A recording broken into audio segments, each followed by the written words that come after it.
আনুষ্ঠানিকভাবে এখন তোমাদেরকে সাথে নিয়ে আমরা নতুন করে স্পোর্টস আনুষ্ঠানিক উদ্বোধন ঘোষণা করলাম।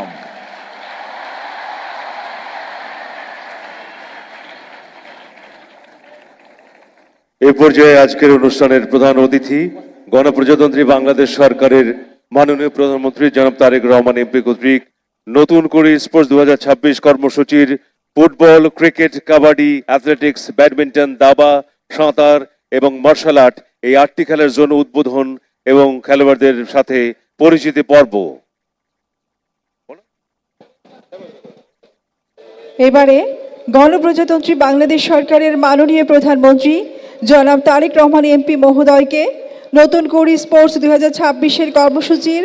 8টি খেলার জোন শুভ উদ্বোধন করার জন্য বিনীত অনুরোধ করছি। 8টি খেলার জোন পরিদর্শনে মাননীয় প্রধানমন্ত্রীর সাথে থাকবেন মাননীয় বাণিজ্য মন্ত্রী খন্দকার আব্দুল মুক্তাদির এমপি, মাননীয় প্রবাসী কল্যাণ ও বৈদেশিক কর্মসংস্থান মন্ত্রী জনাব আরিফুল হক চৌধুরী এমপি,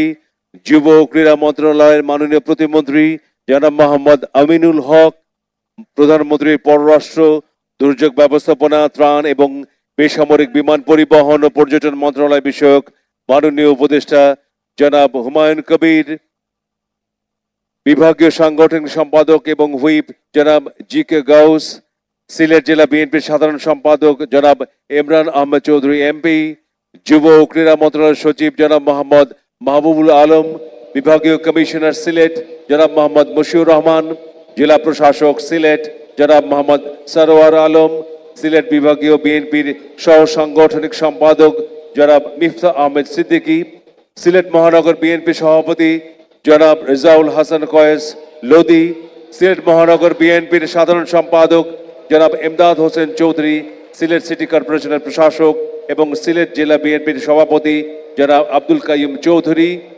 যুব ও ক্রীড়া মন্ত্রণালয়ের অতিরিক্ত সচিব, ক্রীড়া পরিষদের পরিচালক এবং জেলা ক্রীড়া অফিসার।